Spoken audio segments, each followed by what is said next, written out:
Where would you place this film in the hierarchy of movie musicals? I think in Deadline's review of this movie, they called it the best movie musical since Chicago. I think they did a wonderful job. I think the casting was really good. I mean, it's up there. It definitely is in the conversation.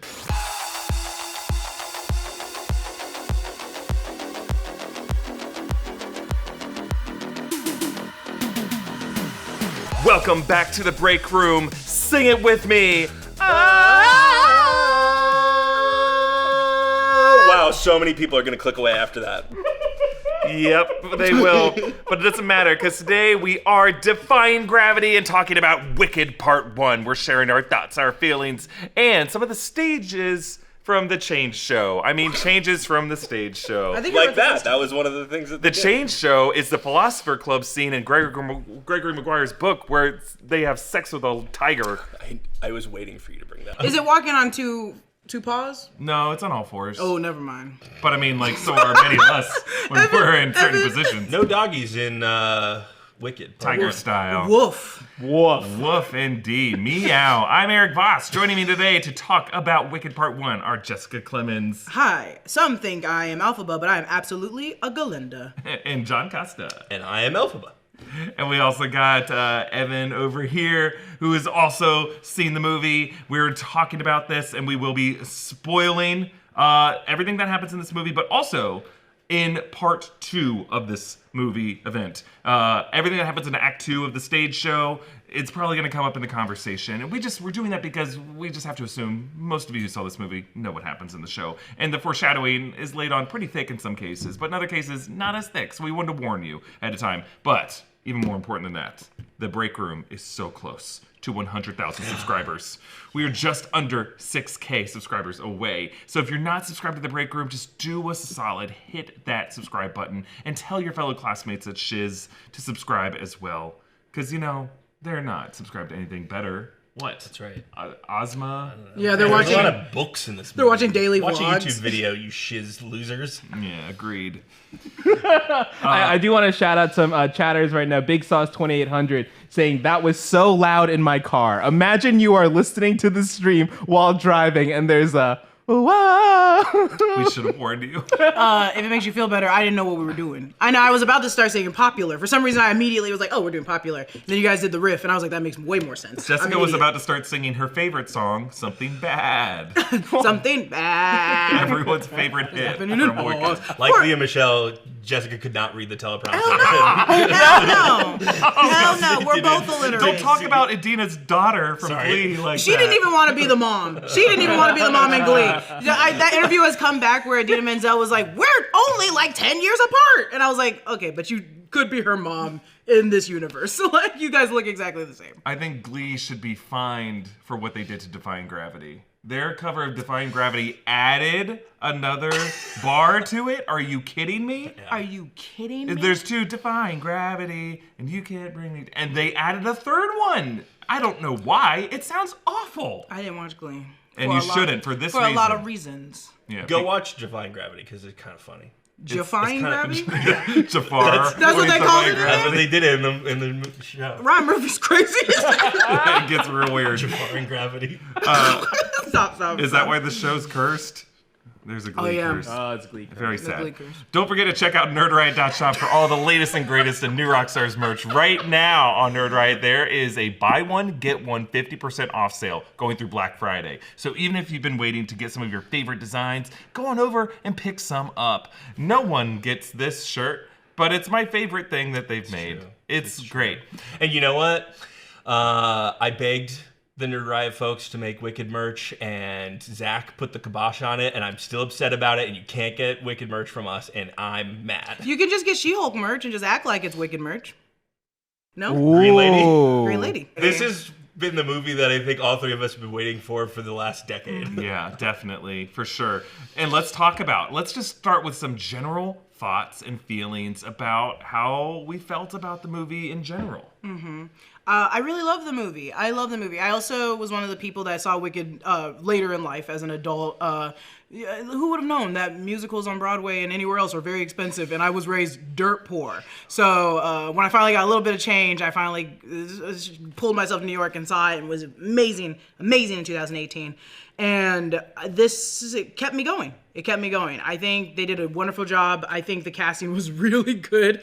As an adapted musical, I think it just did such a really good job and highlighted a lot of things I didn't really think about, like the fact that I talked to John about this. Elphaba is certainly a marginalized character because of the color of her skin. We never really think about it, especially because it's usually white women playing that role, that I was like, oh yeah, I didn't think about it until now because they highlight that portion in the movie a lot. Yeah. The Wicked was a very important story for me. The Wizard of Oz has just been an important mythology for all of us, I think. It's, in my opinion, the most important American folk story. And because it addresses something that is uniquely American, phonyism, fake it till you make it, consumerism, superficiality, that because America is a very modern country by comparison to other world superpowers, our folk tales have to be more modern and touch on more modern themes, like propaganda and that sort of thing. And it is unique to America in that way. And every adaptation of The Wizard of Oz has touched on it in its own way, up through Gregory Maguire's 1995 book that they turned this musical out of.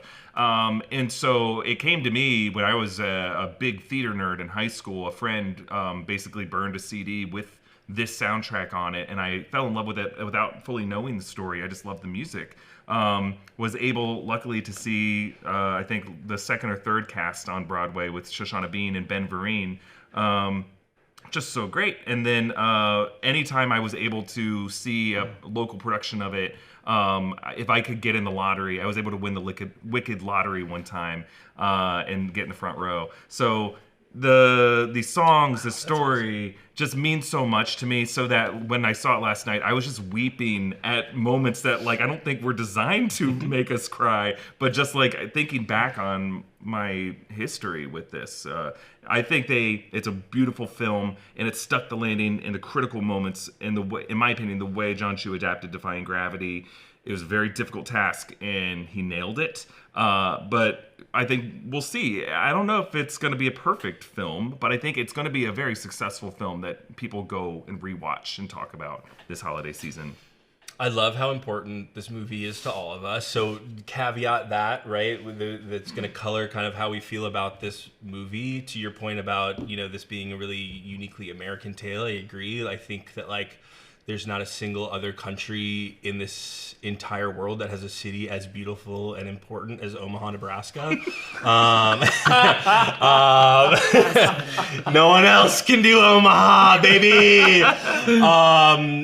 No, but I also saw this, like, The Wizard of Oz. I think one of the first movies I ever saw as a child, and Wicked was one of the first musicals I ever saw. It was like my Italian family took me to, like, Jersey Boys and Wicked. Yeah. They sing Guys and Dolls and you sing Jersey Boys. And so, like, this was a really That's important. So funny. And I kind of came into this movie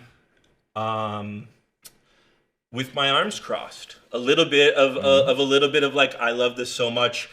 And I'm one of those people who's sort of like, you can't adapt this show into a movie. It just can't be done because it works so well as a stage musical.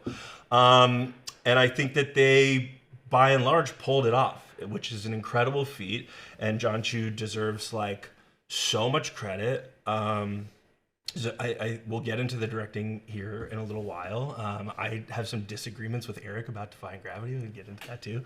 But like you said, in terms of, like, crying in weird moments, I sat there with my arms folded, and as soon as you get the at the beginning, I was like, I'm so ready to watch this movie. Yeah. So yeah, I had a blast, and I'm excited to kind of get into some of your guys' questions and all that kind of stuff too. I think that covers general thoughts and feelings. But there was a lot of applause breaks in our theater that we saw last night. A lot of audible weeping happening from different corners. And so as credits were rolling, I was just really wet on my face. I was just uncontrollably sobbing in a way that few movies have made me do. And there was a couple sitting next to me who were just kind of doing what we're doing now. We're just kind of critically analyzing, like, oh, did John Chu's choice there work? And then I think they look over and they saw me and they both were just like, Like they just stopped analyzing the movie, and I'm just like, ugh. I had to wait for all the credits to roll because I was like looking to see if there were, there are cameos and some obvious cameos, but then some less obvious cameos. So I was waiting to see like, was that character that? So I just wanted to sit through the credits to see everybody. Yeah. No post credit scene teasing Thanos as the next villain. They do I think it tease was like Thanos, but it's in the middle of the film. Ooh, missed that. Wait, what? That motherfucker showed up in the middle of the movie? That's crazy. One thing that I felt while watching this movie is pace.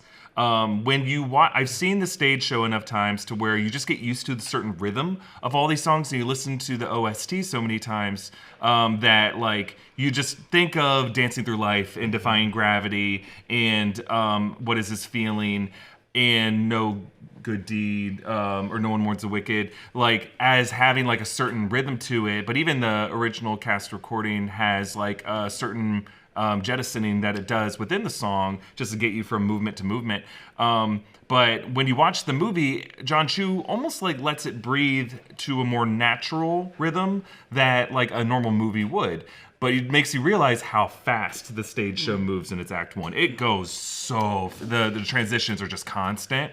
I think to a lot of people who are so used to the stage show, this movie version may feel just a little slow in some moments. Interesting that you felt that way. The musical on, if you go see it at a theater is about 2.5 hours. This movie is 2.5 hours, right?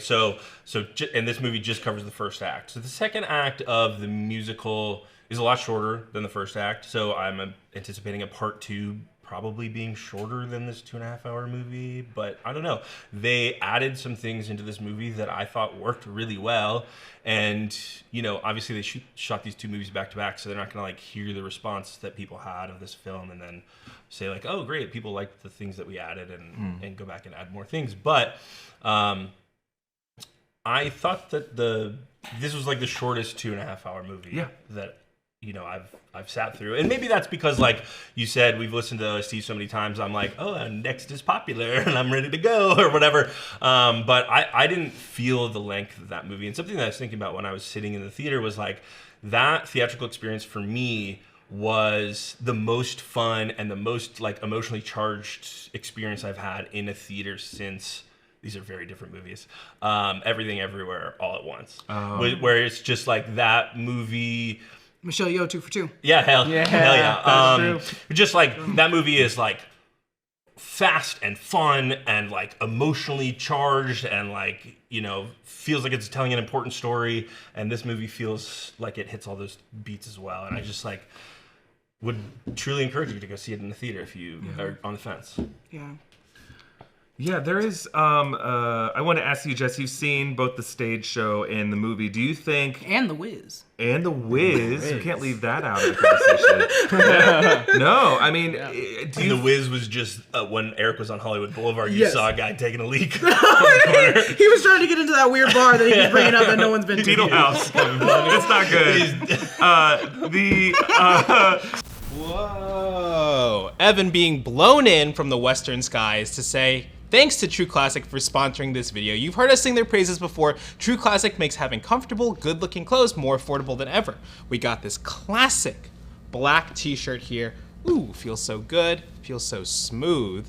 And we have this classic white shirt here, which, it's been sitting under the desk and it still holds up and it still feels so comfortable. True Classic sells t-shirts, hoodies, and jeans that are perfect additions to any wardrobe, and they're super comfortable, as I've said multiple times. True Classic also has tons of bundles and multi-pack options, so if you find a shirt you like and it's easy to double down and get your wardrobe that much more dialed in, yes, just buy a few shirts and you have all these capsule wardrobe options to kind of, mix and match styles. It's very easy, to kind of pair different things with these shirts, and they feel so good. They're ultra comfortable, perfect fitting essentials make the perfect gift for anyone in your life. So if you're ready to upgrade your closet, shop now and unlock big savings during their huge holiday sale. Go to our exclusive link at trueclassic.com/breakroom to save. That's trueclassic.com/breakroom. And if you buy some fresh new clothes, let them know that we sent you. End the year with some holiday cheer thanks to True Classic. All right, back to you guys. Whoa, whoa, whoa, whoa, whoa. Was there anything from any experience from seeing the stage show, from watching the movie that you feel like you missed? Like I wish they had kept this in. That's interesting. No, because I don't think so. I will say I just watched this last night. I need to see it again. I was more enamored with the space that they had to do a lot of things that you can't do on stage. So a lot of the time I was watching it, I was like, oh, normally this scene is in their room and they're just dancing around one mattress. I'm like, they really choreographed the camera to be in the center of the room, move the storage out. You guys haven't seen it, sorry. They moved Glenda's storage around the room. So really like, and at one point, every storage item opens up because it's also still a dorm room, even if it's a private suite. So it's like, oh, you're not going to really have a room with like a bathroom and all this place. It's going to be crowded as hell. How do we move a camera around this? And I think they did such a great job exercising that this is a film versus this is stage. So I was more so just captivated by being like, yeah, they have room to play with this. They don't have to stay in the courtyard the entire time. They can go around to different parts of the school. Yeah, I really love the practical set. They, if you're watching the credits, you see far more carpenters than you normally see for a movie. There is quite a bit of VFX in the movie, but it's just like less than you would imagine for a film of this scale. And you feel the reality of the set and all kinds of weird things that they do with the set, and it's pretty fun in that way. John Chu uses lighting effectively in some ways, but pulls his punches in others. So the color grading of pink versus green is evident. We get it. A beautiful way, and specifically during Popular, the way pink is just dripping off of the characters. But then the way it shifts to green during the Ozdust Ballroom sequence, which is another moment a lot of people were crying during, and how Glinda finally is able to cave and just join Elphaba in this dance and allow herself to be greenified and be a steamed artichoke herself. I thought was just one of the more affecting uses of color. But there are other times where I felt like John Chu could have done more, specifically during The Wizard and I, one of the greatest I Want songs ever, where Elphaba is sprinting out through the wheat field and then goes to see what? More tan. The Deadly Desert, which if you know your Oz geography, that is what surrounds all of Oz. But it just would have been nice if there was just some more. Well, you do see a rainbow in the distance. Man, in that sequence in particular, there's a moment where she's in a courtyard and there's this like kaleidoscope of stained glass. Yeah, and that was cool. When she hits the line "degreenify me," the way the stained glass hits her, it literally degrenifies her, which I thought was really great. So yeah, you're right. It is kind of like there's some really brilliant moments in there. I thought the design of the forest being so green, but then having these like cherry blossoms with the pink in there was also really kind of cool. I don't know. Some of that stuff worked for me better than I think like Evan and you and that kind of stuff. Kind of on the topic of John Chu's directing, Shri was asking, what differences and similarities did you see between this and his previous movie musical, In the Heights? Jessica, you and I talked a little bit about it because we're both fans of In the Heights. Anything that kind of jumped out at you there? That's actually a really good question. Because I am one of the few people that like In the Heights. I like it too. Yeah. Okay, I liked In the Heights. Also, In the Heights is one of my favorite musicals, so I just like the music in it.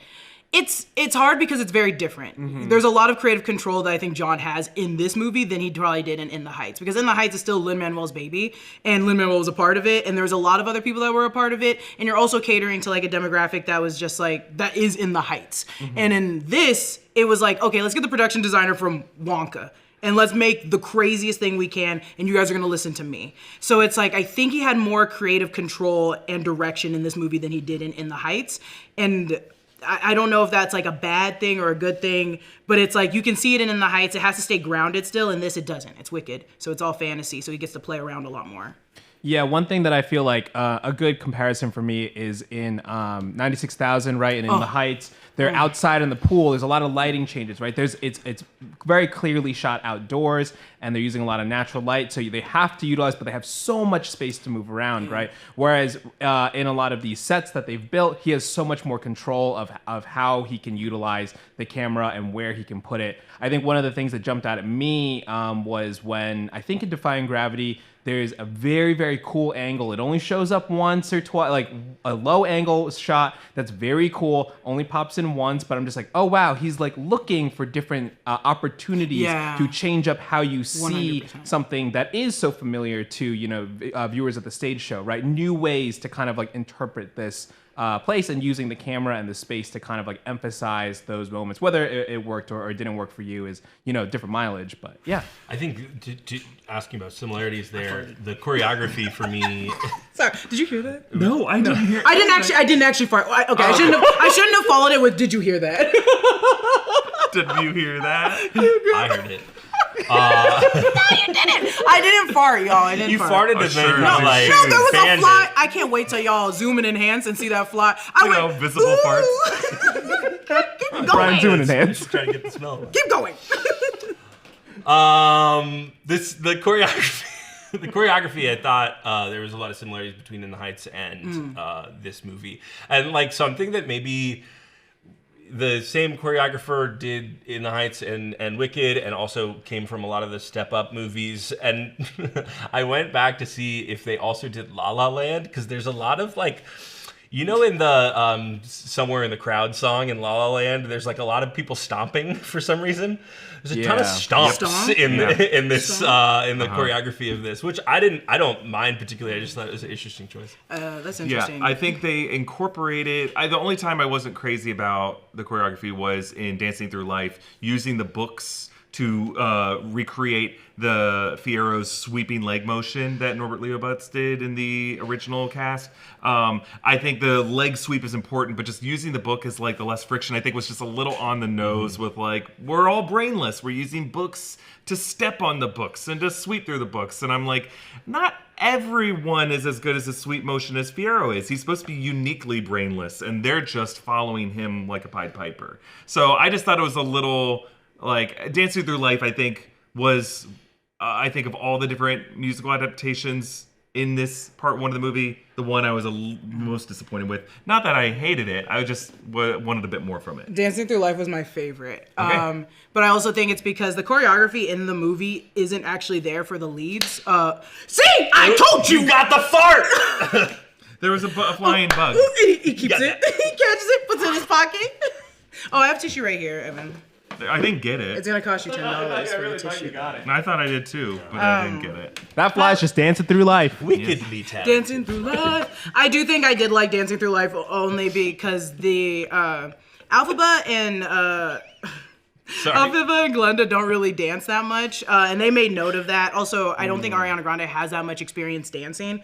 More than she does singing. And Cynthia Erivo has talked about it in interviews. She's like, yeah, I don't really dance that much. Like, so they both didn't really have a lot of background. But I also think Christopher Scott, the choreographer, leaned into it because both characters come from, even if Alphaba was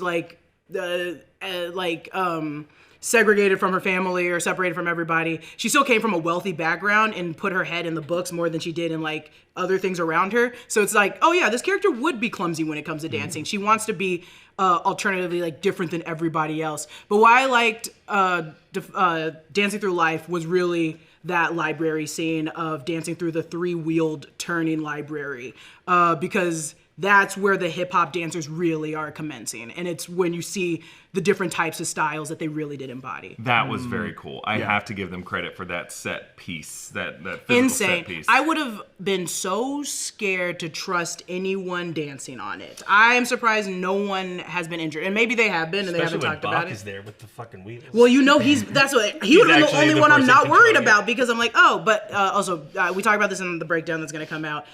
They hired street parkour performers to do the dance for that library scene because it's so dangerous. Cool. They were like, oh, only parkourers can really keep up with these wheels. And you know what? In Dancing Through Life, which is a very long sequence with some breaks in it, and it ends up at the Oz Dust Ballroom, I thought the wheelchair dancing choreography between Bach and Nessa Rose was really well done too. Like, that was very cute, and it's I imagine that's like hard to try to do. Yeah, Bach taught, and most of Ethan Slater's interviews are usually about like the choreography and dancing with Marissa Bode, who plays Nessa Rose.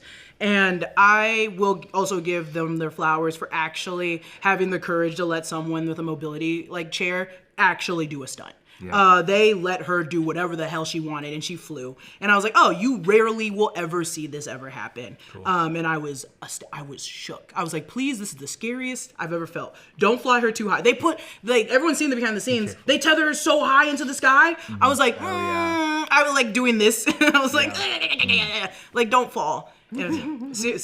I doubt there has to be injuries on that set. Probably.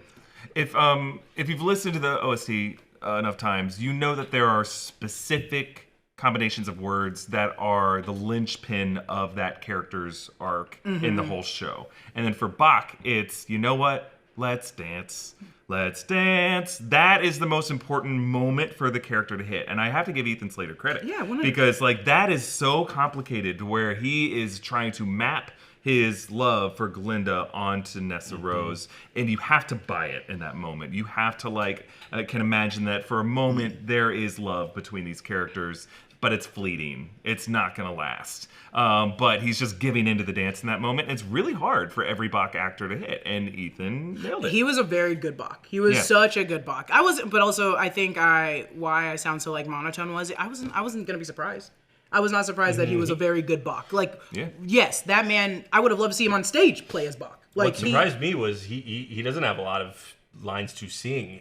Great voice. I mean, great SpongeBob, voice, baby. the guy is great. He's so good. He has a great voice. Great big eyes for emotional reaction. And great big eyes for Ariana Grande to dive into and home wreck that relationship. Every time when I watched the movie, okay, so this isn't even a spoiler. You guys can watch this. I said this exactly to my friend. After watching the movie, I was like, they barely interacted. When did they fall in love? I know. There's two scenes where he goes like this to her and she ignores him. And I said, at what point did you guys fall in love? Because I don't see trailers y'all. must have been parked next to each other. They just at craft services and their hands reach and touch the same piece of drying cheese. Ooh, sorry. Drying cheese. Yeah, like at least with every other actor you've ever heard of, it's like, usually it was like a love story. Like this is how they met on Fargo. This I was just like, they don't, but I think what it is Cynthia Erivo was in those wires for Defying Gravity for hours and hours and hours on end, and then he just kept her company. Ethan kept so Ari sweet. company. Oh yeah, it's not sweet. He was in a relationship. They were reaching for the cheese. Hey. He gave her his bottle of Lactaid. If he wants to ruin out his of life, a little oil can. say it one more time. The oil can makes one more.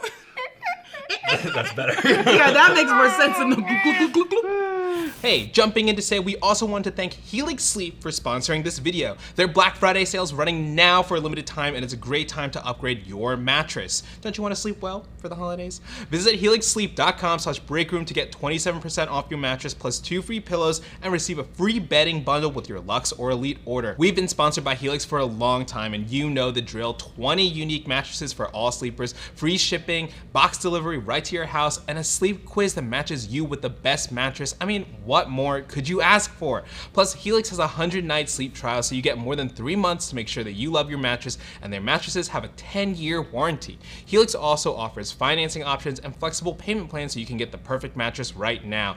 Everyone at New Rockstars in the Breakroom, we love the Helix products that we've gotten over the years, and we know you would too. If you're looking for a new bed, check out Helix Sleep. Again, their Black Friday sale is running now for a limited time, and it's a great time to upgrade your mattress. Visit helixsleep.com/breakroom to get 27% off your mattress plus 2 free pillows and receive a free bedding bundle with your Luxe or Elite order. Thank you so much to Helix Sleep for sponsoring this episode.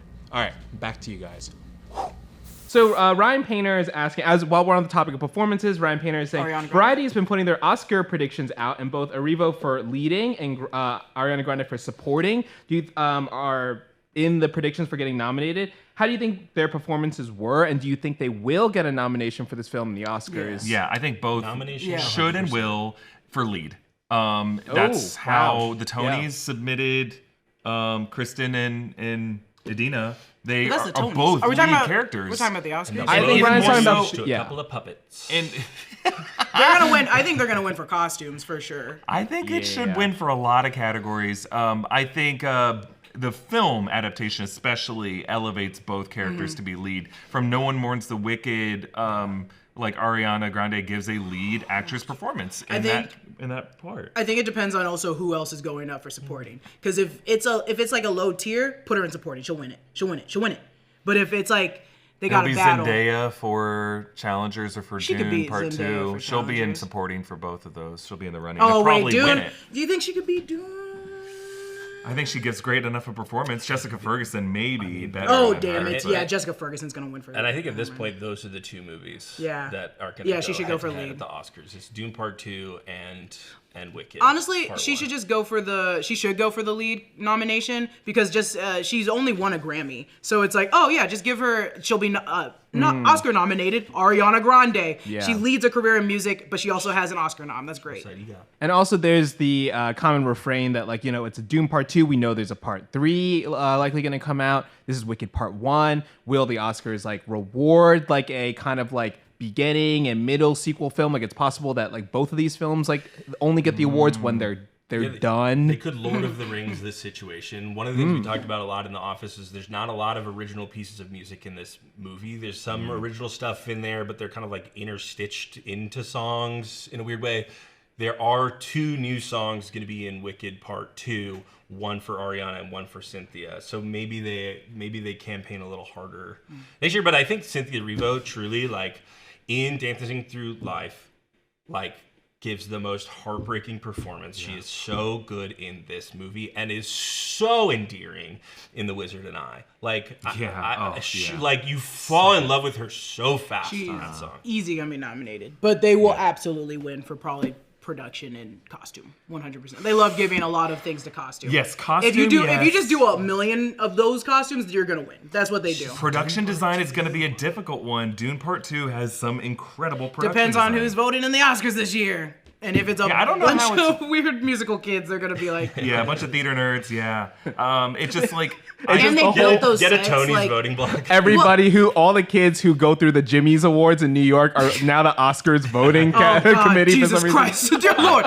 Well, it's also that a good thing that they did was give out all that behind the scenes and did all that press and interview. Because I'm like, I haven't got to see that with Dune yet. I'm like, Dune, you can't just give me just a book. You now gotta show us what you guys did. Yeah. I'm like, they showed every detail of how they made those, like the 16-ton train.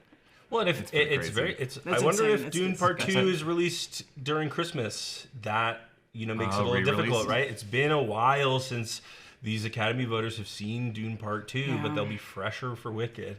Fresher. I mean, I think Denis like campaigning pretty aggressively, and they're also putting in Zendaya with it too. I think they're doing. I think I saw a picture. It was like Zendaya, Doom Part 2, and Challengers double feature. Oh boy, That's a good double feature. I'm down for that. that's the hard part. Everyone loves Zendaya, so yeah. I'm like, I'm leading that way. yeah. I just think like Denis Villeneuve is a master of his craft. I think he is our best working director right now, perhaps better than Christopher Nolan.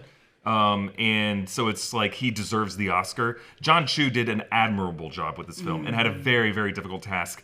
Adapting Dune, Frank Herbert's Dune, I think is harder than adapting Wicked. And I know Wicked has a very high bar for a lot of people, but it lends itself. Already, it was a splashy Universal production when it got to Broadway in 2004, and they've been angling to turn that into a movie. I remember there was talks of Britney Spears playing Elphaba in like 2006 or 2007. Like they've been like figuring out a way to do this forever, and they finally just found the right time, the right funding, the right director, and they did it. Now, should we talk about Defying Gravity?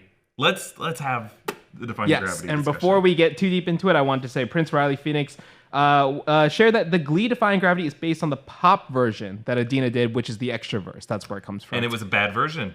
Sorry. Just because Adina did it. Adina wasn't even the best Elphaba. I know it's sacrilegious, but Adina was great and important to this role. It would not have existed without her. She was a star at the time, coming off of playing Maureen in Rent. And they crafted the character around her personality. I get it, but Jessica Voss We're a bunch was of a Voss better. heads. We're a bunch of Voss heads. Jessica Voss. John Chu. Yeah, I don't know. Oh yeah, John. Yeah, there we go. I think that's like the hottest take, which is like not even a hot take. That like sometimes there is the original cast, and then there's people that come up and are really great and better than the original cast. But I think people just hold on to that original cast for every musical. Yeah. And it's like sometimes that one weird person in the Traveling one in 2015 really almost said something I shouldn't have said. Lin-Manuel wasn't Green? the best Alexander Hamilton. No. And I think he would even admit that. No, I think he knows that. Yeah. No, that was like, knows so that. when I saw Wicked for the first time, it was in San Francisco, and we had like an understudy playing Elphaba, and I got the playbill, and I opened it up, and I was like, that sucks. And it blew my fucking mind. And she, the understudy, I'm sure, was just as great as whoever was playing Elphaba in the regular cast. So. You know, it's really fun. Anna guest star, maybe. Or was she in the Chicago run? I'm not in the totally 2000s? sure. I Yeah. tried to find it out this morning, and my Googling didn't come up with When it. I saw Hamilton, they had an understudy. It was around Christmas time. I took my mom. They had an understudy for George Washington, and this man was one of the greatest singers I've ever seen in my life. And I was like, he is only the understudy because he is exactly 5 feet tall.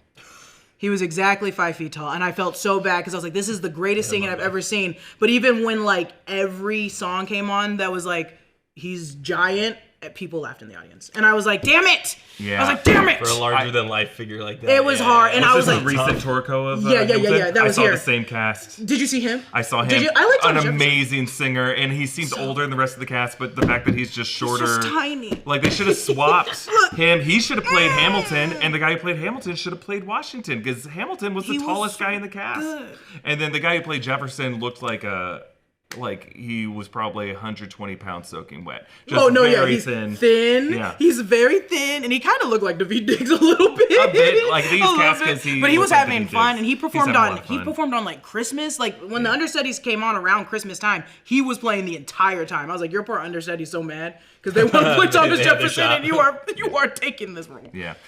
Need a little energy for the next big ballroom dance that you're going to? Well, try One Shot Energy. One Shot Energy Chews are a healthy and convenient energy boosting supplement candy for everybody. They make energy chews, focus chews, and voice drops for when your throat needs a little TLC. The voice drops are yuzu flavored with marshmallow, honey, and peppermint. They're a huge game changer if you have a job where you have to talk all day long or if you need to sing. Focus chews help with concentration and have B, C, D, and E vitamins. Each energy chew, these guys, have 75 milligrams of caffeine to give you a boost that kicks in as you chew, and now you can get One Shot Energy Chews in a new sour black cherry cola flavor. More flavors, more fun. All of One Shot Energy's products are plant-based and naturally sweetened without a bunch of fillers and chemicals. Get started with One Shot Energy today by going to oneshotenergy.com/newrockstars for 10% off your order. Thanks to One Shot Energy for sponsoring this video. All right, back to you guys. Defying Gravity. Sorry. Let's have the discussion. So, Defying Gravity, I think, is an important song and an important Act 1 finale to theater nerds everywhere. It is a song that we would sing in the car ride home from Drama Club just to because we knew we could never hit those notes, but we were in our car by ourselves, and it was just like our anthem in so many ways, and we didn't know that musicals could do this.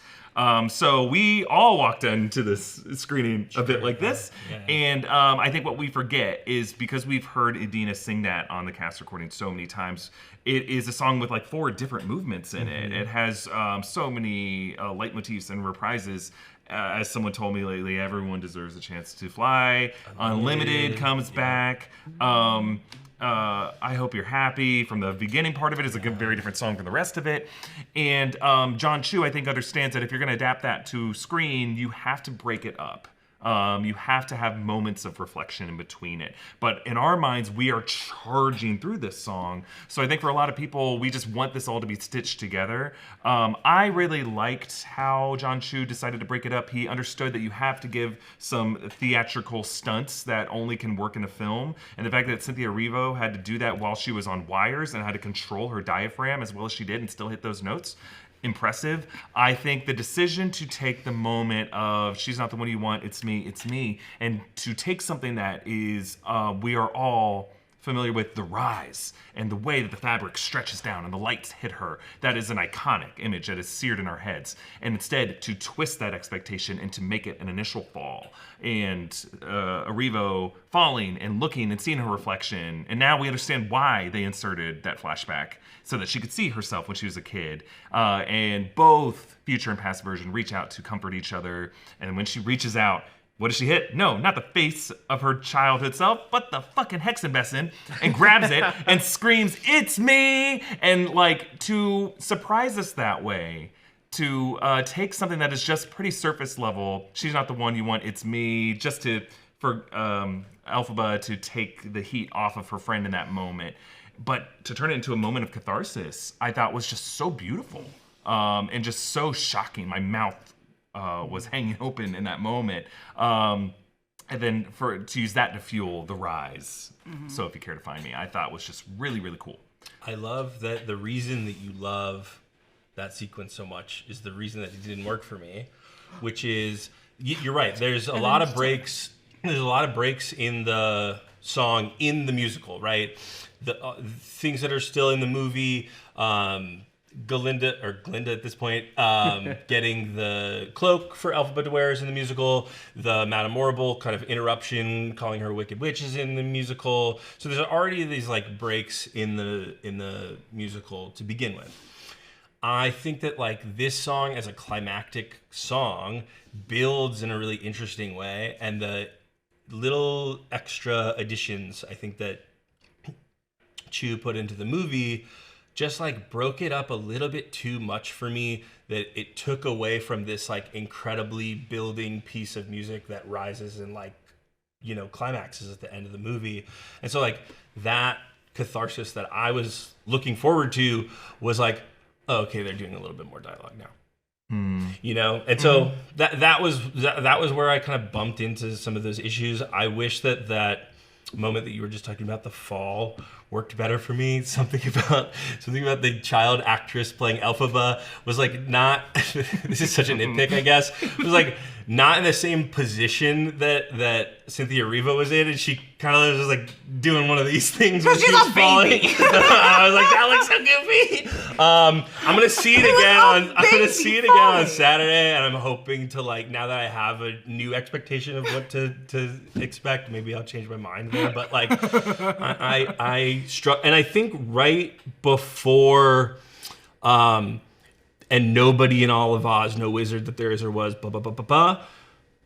There's like they added a little piece of music right before that moment to like again bring the energy down a little bit. So that was what I was missing from that sequence, was just like this crazy energy build to the like thing, and so that was what bumped me in that sequence. Yeah, Jess, how'd you feel about it? I love Defying Gravity. Yeah. I like both their takes. I also like think I'm a little. I'm not even quiet during this, but it's more so.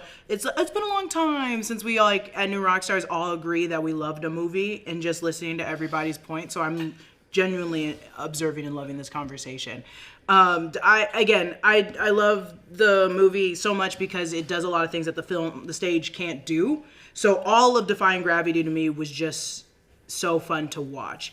And I do feel like everyone should take Elphaba differently, but Cynthia Erivo did really take Elphaba differently. Yeah. And it was that moment of not taking her little self's hand and taking the broom, where she was like, I need to stop living for what, like, my younger self was tired of all this, tired of this. No, I need to start living today and for myself.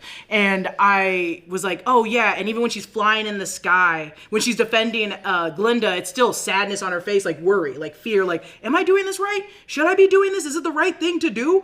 And Cynthia Erivo just like invokes those emotions so well.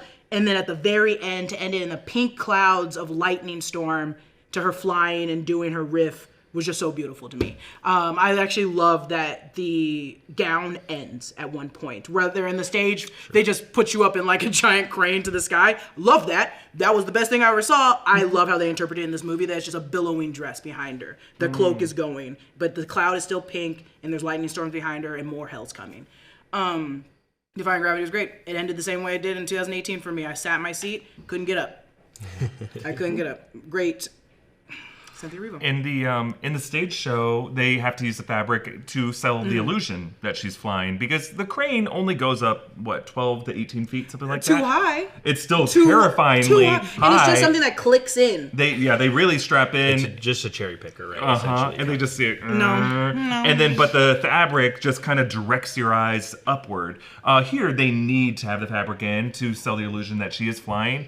What I thought was really beautiful about it is like, one of the changes John Chu makes is it gives Elphaba a power that she doesn't have in the stage show, in that she levitates everything around her. She makes Nessa Rose move in the stage show, but really she's like on the platform and she just spins and the lights sell it. Here, from the moment she's born, everything levitates.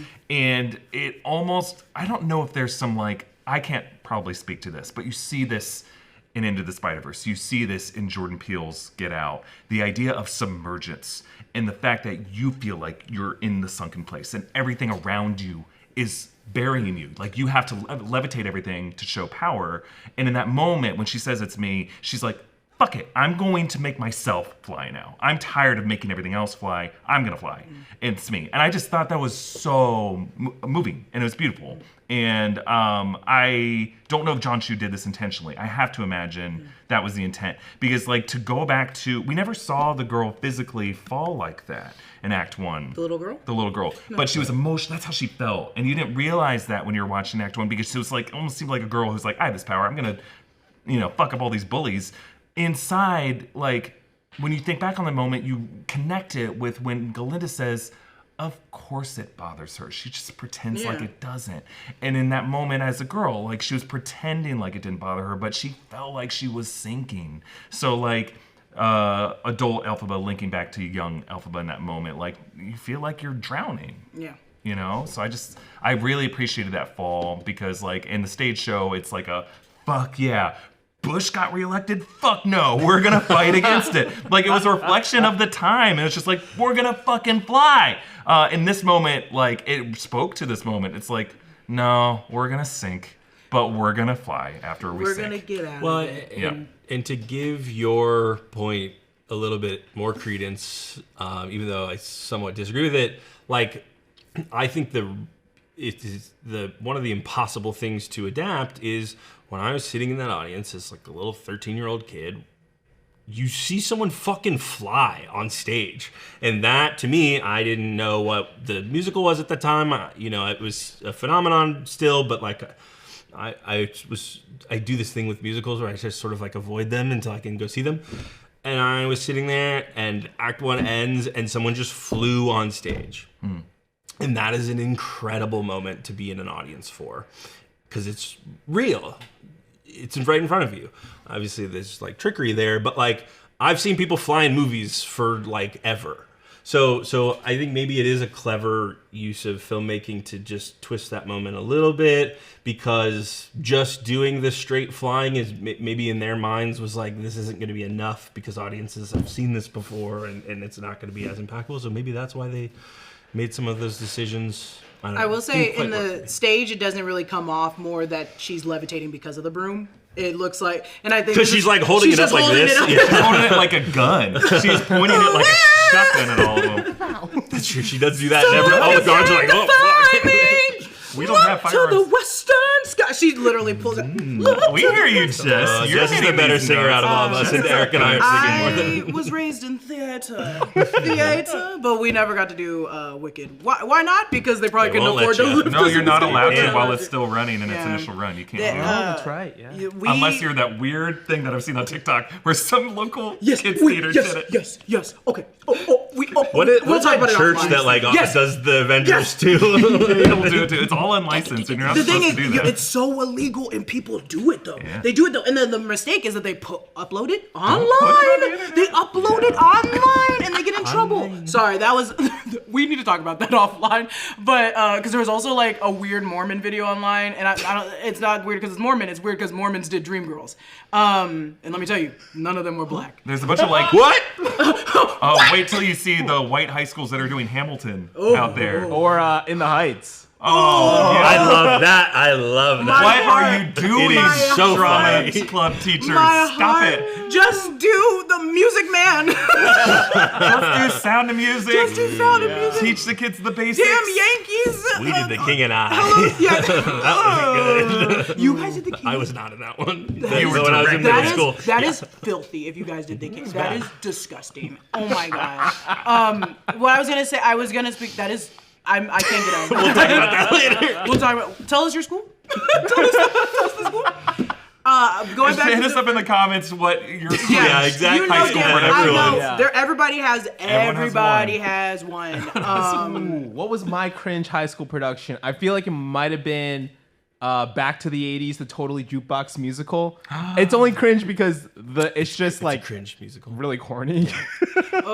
We did this. It's not. No one has seen this. We did this musical called Bat Boy, and it's about a scientist that gets overpowered by his own medicine and literally assaults his his other assistant, and then she gives birth to a Batman half boy, and that's the story. This and should we have been did Morbius. it in the high school. My friend Ryan was the doctor, and he was like, I don't want to do this scene.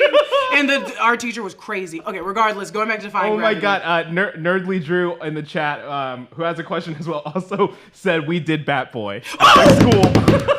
At me. Let's go. We'll talk one-on-one because that music, I didn't, as soon as I read the playbook, I was like, I'm not doing this. I didn't audition. They're saying this has got to be a Washington thing because they're also from Seattle. Oh, maybe it is. That's so gross, dude. We're a filthy, filthy state. So, but sorry, going back to Defying Gravity, that musical is horrible. Can't beat Nebraska. That's true. Going back to Defying Gravity, I do think, to your point, everything was done for a reason in the musical. So I do think John Cho, and everybody else that worked on it did think about what you said. Like, I think it was intentional to feel like she's finally coming up out of the water and she can finally breathe again.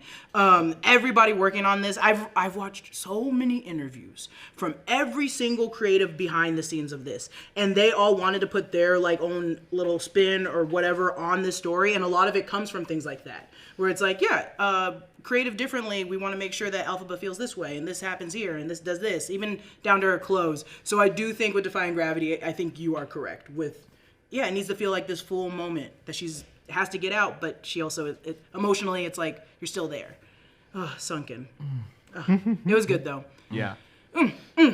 I do want to get to some questions. I didn't realize where the time went. Time flies when you're talking about flying, right? And musicals. Musicals. Musicals is just a whimsical, very fun thing to talk about that's universally, sound. Yeah. A lot of people have been doing it. Shout out to Keish Man, who is a huge Broadway fan, super pumped for the movie. And thank you for resubbing. Savvy389 asking, did they put the porcelain people in?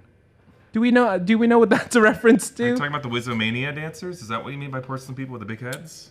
Savvy, chime in. Tell me who the porcelain people are. Who's in the Oz? mage? Who's major? It has to be someone in Emerald. Yeah, it has to be someone from that scene, right? Yeah, That's the only white character. I thought they were like the Flatheads, because in the book they're the Flatheads, and I think the Flatheads is the name of the band at Wizomania. I'm not for sure, but they don't have the big heads of the Wizomania dancers, but they have the big pants with no arms, and they're just doing the weird Don't tell too much about it. It's in our breakdown.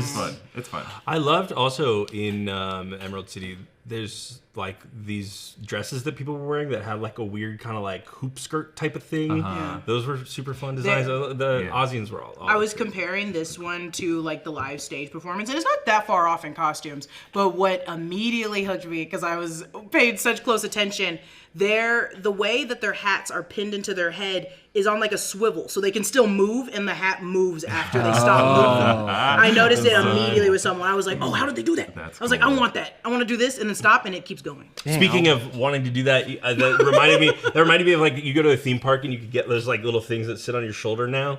I don't know if you've seen that. Ratatouille? You can get a bunch of different things that you put on your shoulder, and you have a little guy, and you talking about the hats made me think of that. But my point is, I need a Wicked theme park. Right now, I want to be in Emerald City. I want to be Chiz. They should just turn Dollywood into Wicked Wood. It's already kind of whimsical. You just got to put more green foliage in there. Already pink. Just put some green in there. Little roller coasters made out of wood too. Everything's very steampunky already. Steampunky. If this movie goes the distance, I think it has a shot to make $1 billion this year. Part 2, I think, also has a shot. Universal's going to look into it. Universal Park. That's what I was going to say. I was like, do you think? They're doing Fast and the Furious right now. They're carving up a side of the hills. They're carving up the entire side of one of the hill that you can see, you can drive by to do Fast and Furious. And I'm like, where would they put Wicked? They may also be competing Magic IP with Hogwarts. Oh, that's true. Like when they built the, That's true. the Harry Potter Wizarding World area, that gave Disney a run for their money, because Disney's like, we thought we had the copyright on magic, and someone else is doing a magic immersive experience, but they should just do it. And I wonder if it's like Universal might not have the rights, because like they have Wicked, but Wizard of Oz might still be with like whatever family through MGM. Yeah, or they could just make like a really good They could make like a Wizardmania. They could make an Emerald City, or they could just make a really good store. Because right now the store there isn't as good as you guys think it is. I went to it before our preview to go see if they had any Easter eggs there, and they did not. And then I went on a deep dive of inside Universal store, and it's still just like t-shirts. I wonder if like Emerald City is public domain, but if like Wizomania may be Universal IP. Is Emerald City? I think everything that was L. Frank Baum is now public domain. So he established Wizard, Wicked Witch, Glinda, like any of those names. But Elphaba, the name Elphaba may be specifically Universal. Emerald City is in the Wiz. Would that still counteract it? Or what is the Wiz under? If anything, the Wiz makes it, the fact that the original publishing happened in 1900 and we're now in 2024, I think we're in the public domain. And maybe that's why Universal's like, well, we can't. Yeah. Other people can just do it. They're going to give it, after the second one, if it makes too much money, they're going to try. They're going to do a bunch of shit. Shiz. Questions? Lots of people are asking how much money we thought the movie would make. Feels like it will be very successful. In that same vein, there's been a lot of movie musicals, for better or for worse the last couple years, like The Greatest Showman. Nerdly Drew asking, like, where would you place this film in the hierarchy of movie musicals? It's something we definitely talked a little bit about earlier today off screen. We will, little bit in Sunday's episode of Sneak Peek. We'll talk, but let's talk about, because some people have said of this century, of 2000 onward.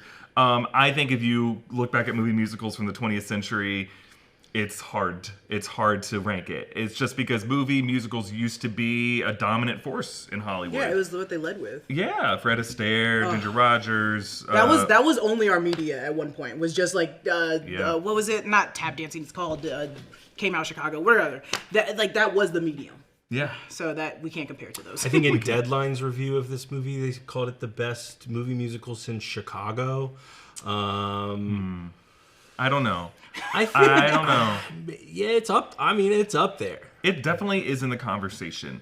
In my opinion, I just have a soft spot for Steven Spielberg's West Side Story. I think it was really unfortunately casted lead with Ansel Elgort, but other than that, it's a perfect film.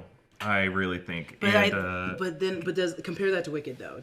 I guess it's not. I'm not saying it has to be perfect. But like the casting's great. I think and everything else is good. Wicked's a perfectly cast film. I can't find fault in the cast. I just think John Chu doesn't have the mastery of lighting and shot composition that Spielberg does. That is true. I'll say that. I think this is a problem that I have with modern day movie musicals is like there is this like gloss over everything. Yeah. And in The Heights, that was one of my problems, was that like you compare In the Heights to West Side Story, which don't take place in the same time period in New York City, but like there's like a grit to West Side Story that you don't get from In the Heights. And I think that like not everything is like this movie, notwithstanding, because everything is kind of like lollipops and roses in this movie. But like I agree with you on that. Like I think Spielberg just like portrayed New York City in a way that I liked a little bit more than In the Heights. Mm-hmm. I think I'm sorry, go ahead. No, I think I'm the only person that I did not like this West Side Story. I like the old one. I love the old one. This one, Ansel Elgort just ruined it for me, unfortunately.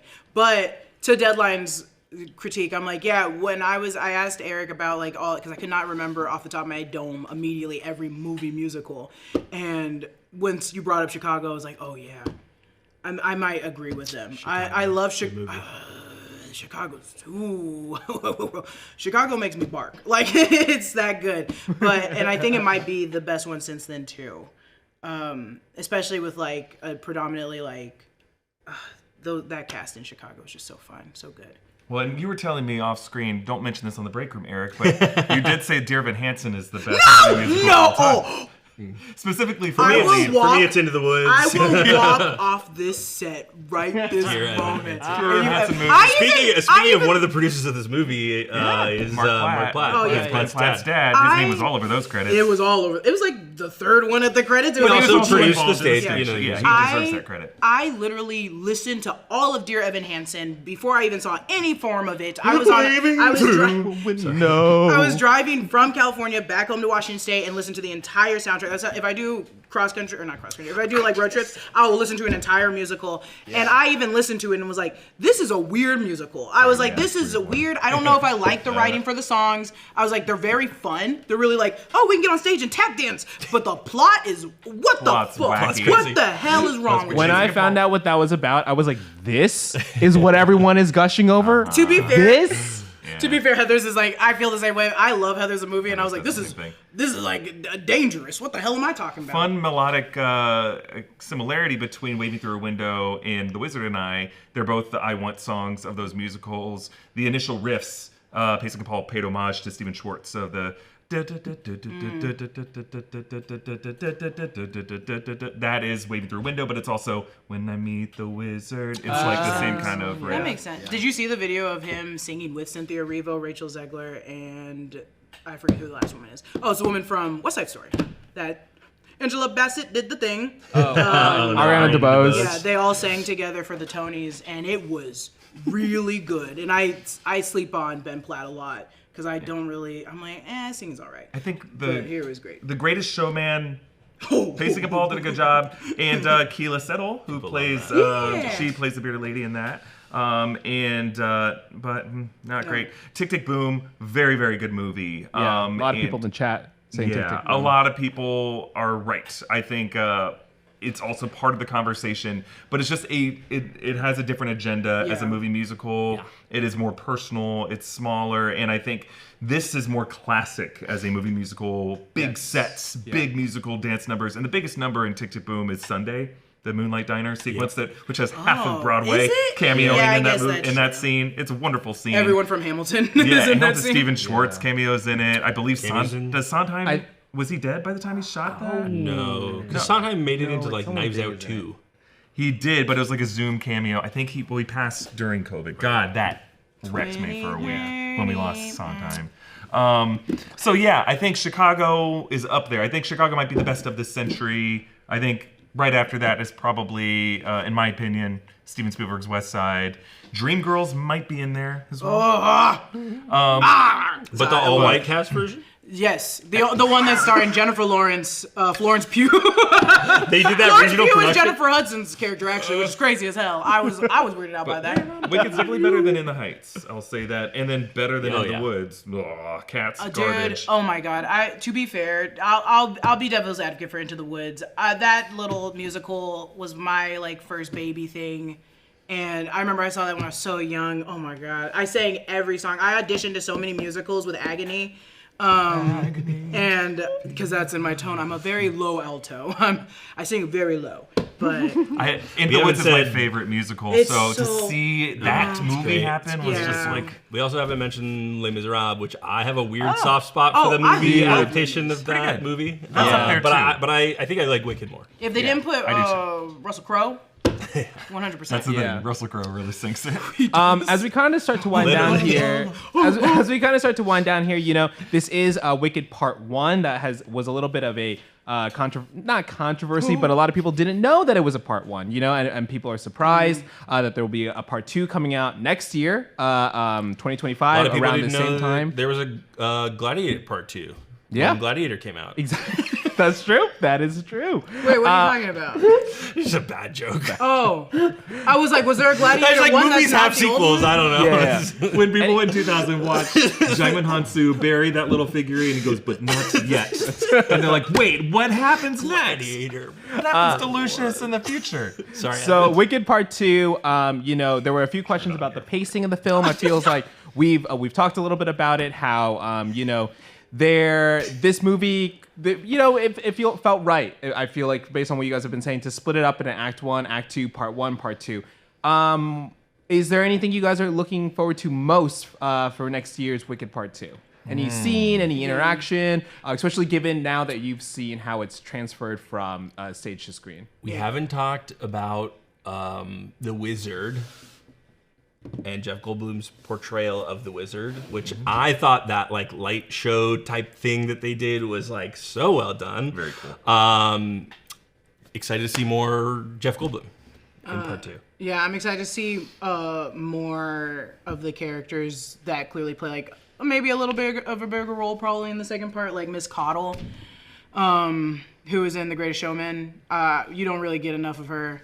You don't see anything from Shiz towards the end. So like going back to Shiz to be like, oh man, wasn't that girl our student? All they hear over the intercom all of a sudden is their sorceress teacher being like, she's a wicked girl that killed everybody. And it's like, wait, she just left. She just got on a train. I think couldn't be happier. I think it's just going to be an incredible performance by Ariana Grande. I think of all the songs, I love For Good. It's just a little. I love it. Yeah, it obviously that's going to be the one we're all talking about.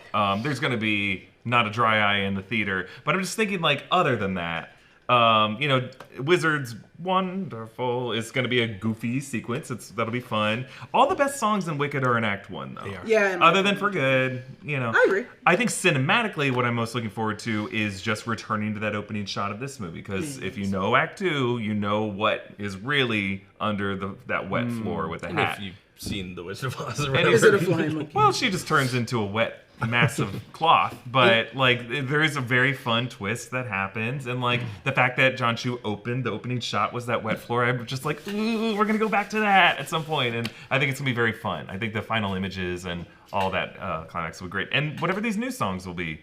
Yeah, that's another question right there. It's likely that they're going to add a new song. There are no new songs in Wicked Part 1, but there will likely be one for 2, I'm sure, for Oscar hopefuls and all that stuff. Mm-hmm. Who do you think will get that original song? So it's been confirmed. There's 2 new original songs for part 2, and one is going to Elphaba, one's going to Glenn. Oh, The okay. composer Is it not the come one up with that's that. the girl in the bubble or whatever? don't know. I don't remember. Someone said, look, people say things everywhere, all the time. And I remember reading somewhere they were like, oh yeah, there's one for Glenda called The Girl in the Bubble. Pop, pop, pop. I'm the girl in the bubble. She has booty shorts on and all of a sudden and she's just I'm like, in lots of trouble.